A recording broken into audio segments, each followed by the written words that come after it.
So, like, one thing I haven't done, when I started this channel is really discuss the wall behind me. I started working on this back in January, and, I put up some of my albums like Picnic of Love and Black Widow Sacrifice and all that. I wanted to, work on something that sort of, fit, my personality and, kind of where I come from. I'm a little bit all over the place. And if you want to see that I did something different this week, I got rid of half of that shelving system because I had wanted that part of the wall clear. And the idea is, I want to expand all the way down the wall, but it's going to take some time because I have some pieces that I'm waiting on. One I should be getting here shortly. Another one sometime in the not too distant future. But in any case, I'm going to be expanding this wall for reasons that will become apparent over time. Things are coming. Things are coming along. It's like I can even have a space for, some of my comics here. I got Stevie watching over some of my Valiant collection, so, But back here, there's going to be some important pieces. And then eventually that's going to go away too, sometime over the next,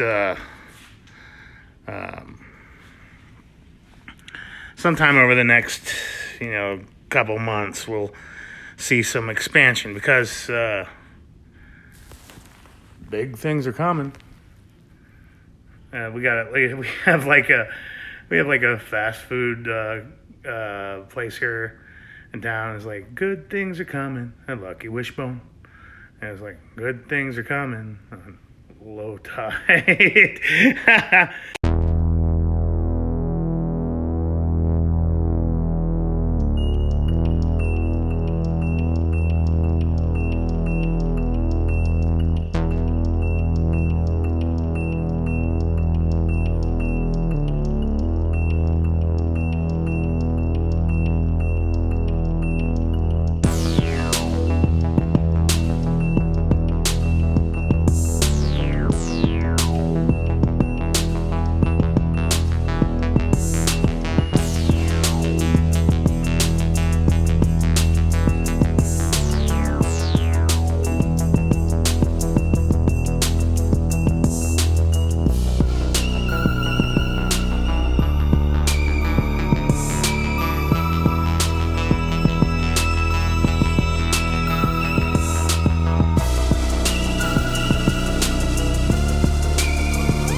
Yeah, you're running. Okay, so welcome to episode 35 of Low Tide, the official the official YouTube show for Rude Planet. Actually, I want to let everybody know I'm writing again. I wrote my first review in months. I've kind of neglected the site for a while, and so I got around to. I wrote a review. I have someone on my Facebook friends list, Ben Arzat. I think that's how you pronounce his name. He's also a writer, and this is his book, Elaine. And I had a while back, several months back, I had traded him a copy of Bad Things for a copy of my book for his, and I finally got around to reading it. So I got a review up. So please check Rude Planet. It's like I'm trying to get in the mode to writing the sequel to Bad Things. And so as a result, you know, I don't like writing reviews so much because I don't like going into I brought it up before. So like, if you haven't watched over 10 hours of Low Tide, I suggest, you know, back up. But anyway, so back to the Capeshit. Let's do that. Capeshit. By the way, I own Capeshit.com. I bought that like 2 years ago, and I had not done anything with it. I really had no plan. I knew I was going to do something comic book related, but I wasn't exactly sure what. And I still haven't decided what I'm going to do with it, because I don't want to do pop culture news. I would do a little bit of that on Rude Planet, but like, I don't want to do pop culture news. You know, maybe just something simple like a clothing line. But in the meantime, if you want to find it, if you want to get to my channel quick, I have it pointing to my YouTube channel. I have capeshit.com, so you know, you could try that out. But anyway, what was it, last week? Last week was the second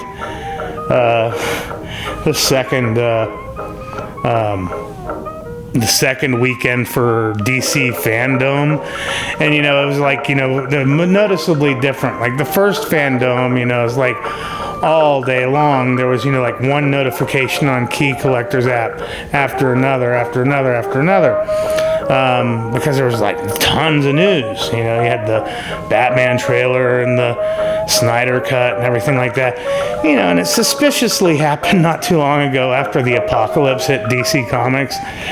And so you know, like last weekend, you know, it's like I didn't watch any of the videos. It's all like pre-recorded shit, but like there was like hardly any fanfare about it whatsoever. It's like they were just, you know, like trying to give the bad news so like nobody would notice. But it's like every single little thing that they tried to do, that they announced, sounded like it sounds more like DC's trying to become more like Marvel. They got new management and other things like that, and like it's like they're doing everything they can to get people like, you know, Gen Xers it sounds like they're trying to push Gen Xers away. You know, that's what Marvel does, you know, quite frequently. You know, it's like if it wasn't for any, you know, it's like I do some low-key level bits of speculation of my own, only to, you know, maintain my habit a little bit from home. But if it wasn't for like Immortal Hulk and Venom, I wouldn't be buying Marvel at all. It's like there's like an incentive variant for Outlawed #1 that's going for like insane amount of money, and they're all like giving it an excuse that, oh, it's because it came out right when the pandemic came down and not many people bought it, and that may be true, but man, speculators like really ruin this shit for the rest of us. You know, it's like the Marvel is just like any other company. They're going to buy based off of where the money comes from. So they'll look at these figures and think, oh wow, there must be a lot of interest in this shit. And like, it's not. It's a bunch of, you know, people who are just in it for the money. You know, all they do is buy first appearances and variants and shit.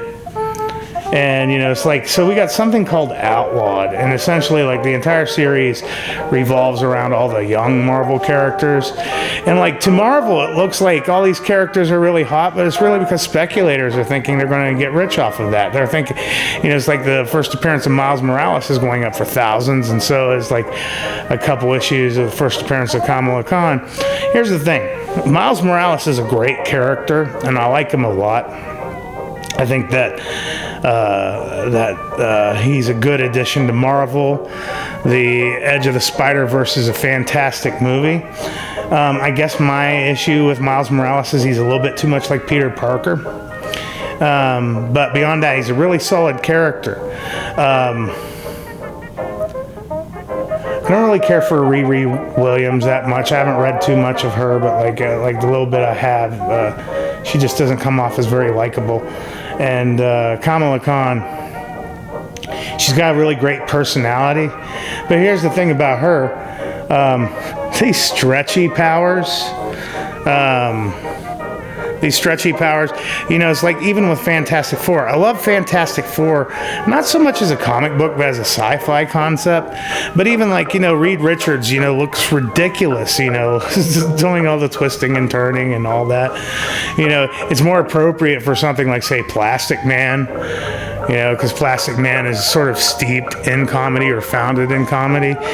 And so like Kamala Khan, you know, she does all these stretchy powers, and on her it just looks odd, and it's like every time they draw her with these gigantic hands, and it's just it really hits the uncanny valley too much with me, and I really just, you know, she's got a great personality, and I think that, you know, it comes across, you know, pretty well. Too bad she's tied too much to Carol Danvers. I think that's going to be like the biggest drawback. But like, I have like no interest in these characters, and but Marvel's, you know, like putting all their chips in it. Outlawed #1. Here's the concept behind Outlawed #1. Are you ready for this? Is that, you know, like it's illegal to be a vigilante under the age of 18, and how does that even work? You know, like, shouldn't all vigilantes technically be illegal? You know, this is just an excuse to, you know, like throw some, you know, credibility towards their younger characters, because that's what Disney's going to be banking on for the MCU going forward.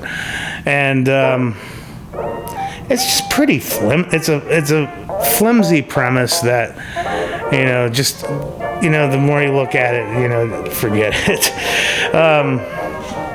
So yeah, I've been subbing more indies lately, just simply because I'm more drawn into the story. You know, it's like if you're going to collect, read your books, collect better. But you know, I'm doing the whole mystery box thing, and I'm a grown man talking about Capeshit. So anyway, let's move on to let's move on here. So I went back to the well. One of the earlier boxes that I started out with was with the Silverback box, the Baller box. And I've opened up a number of them here on this channel, and each one, you know, that has had a lot of strength, and especially for the price point. And also, I bought this because I know that I've talked with the guy before. He ships this stuff really fast, and I picked this up. I picked this one up off of the Macari store. There's a Silverback Graphix website, which I'm going to put in the description. But yeah, I think this is one of his older boxes that he still had up on Mercari, because it came packaged like the older boxes were, you know, it was sort of like some Frankenstein monster made from multiple boxes. And so like I have the results of it here. So let's just do okay. Let's just get this thumbnail out of the way, like here. Okay. So, but yeah, he's got like a couple different tiers, and I forget which one this is. I can't remember if this is the classic or the mid-tier or whatever. But there's a slab in it, that I do know for sure. So, not all of them come with slabs. Apparently not all of them come with slabs, but each one I've done has had a slab in it so far, other than the Project Wormhole or the Reader's Box that he puts out. But anyway, let's just dive right into this. And oh wow. Okay. So yeah. So right off the bat, we have Superman number 32. So we have so far so good. Yeah, this is kind of a take it or leave it title for me. but I'll put it in my collection for sure. We have Nick Fury, Agent of S.H.I.E.L.D., number 9. So we have that. And then we have building up a nice little Kazar collection. So this is great. Kazar number 28. So, yeah, you know, it's like, it's what I like about these boxes. There's really not much for me to complain about.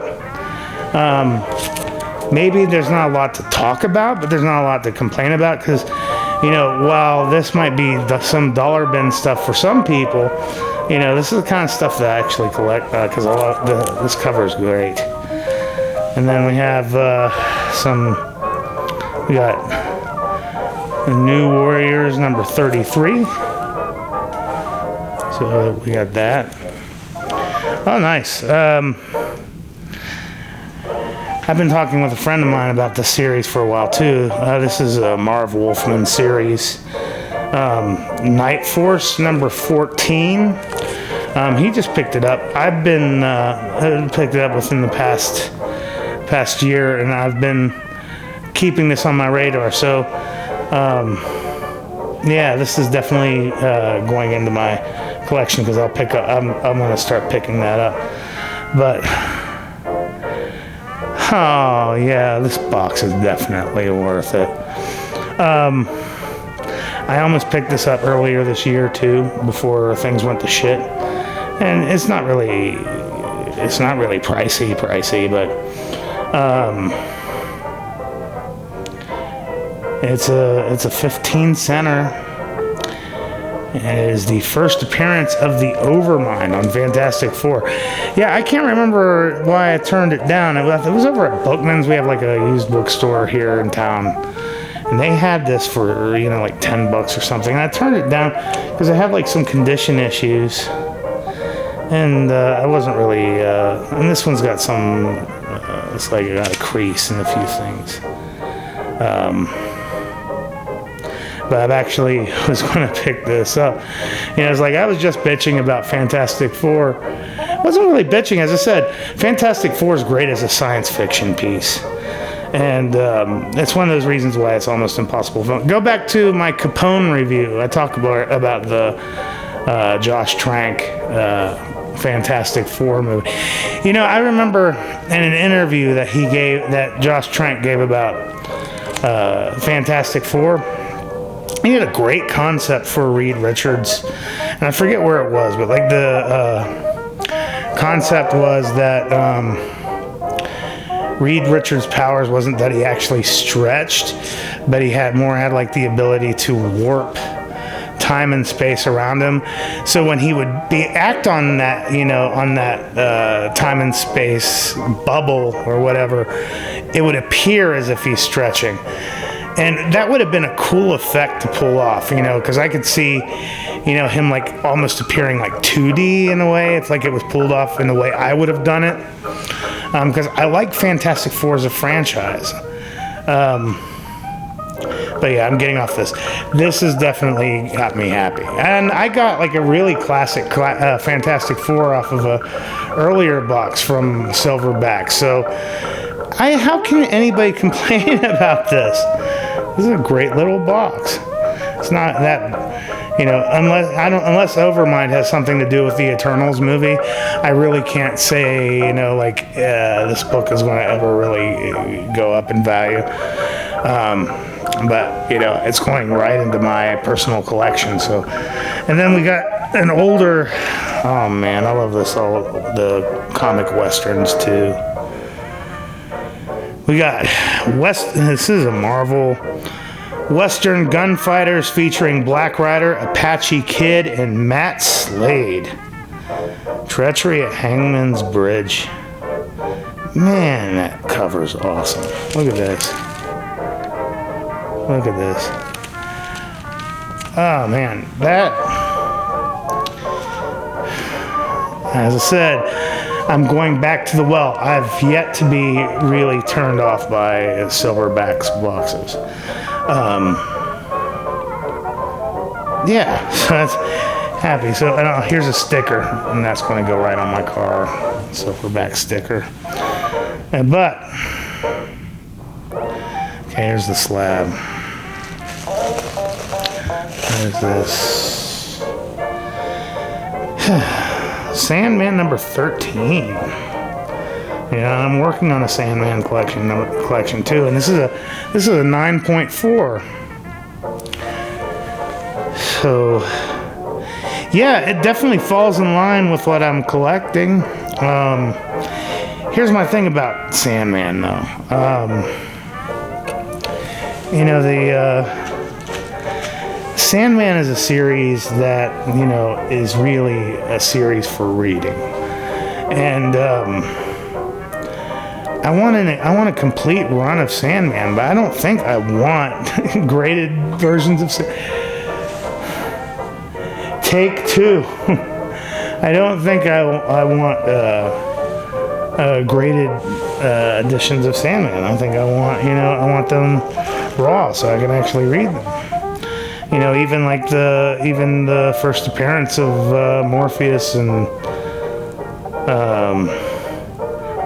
Lady Death, especially appearances of Morpheus and Death and Lucifer and all that. Look at that cover, though. This isn't worth very much. It's not a first appearance or anything like that. But these covers just always just present well. So, yeah, if I were to hazard a guess, it's probably a $40 book. But yeah, it's in my wheelhouse. So, yeah, so that's that. Fantastic. Yeah, so like this is like the 4th or 5th time I've done Silverback now, and each one has been a pleasure. Absolutely. So like when all else fails, like I got this because I ran out of mystery boxes. I needed something fast, and like I usually get his in a few days. So like, yeah, you know, so like you're going to see more Silverback boxes in the future. I definitely enjoy his boxes more than, you know, Slab Boxes is good. Like that first one, I got that long shot number 1. But that last one kind of left me a little cold, especially for the price point at $75. This one is much cheaper, and it's very satisfying. And every book there is going into my collection. There's not a turd in it. So, yeah, so anyway, that was episode number 35. And, yeah, definitely you'll see more Silverback. You know, just come back every couple weeks and, you know, Silverback will be on the menu. But anyway, so that's that. I got another episode to film tonight. So please, if you're new here, thanks for stopping by. If you want to, please like and subscribe. Please share this around. And as I said in the intro, there's some new stuff coming, man. Just stop by. I'll keep you posted as things go along. So, see you on the next one. How's that?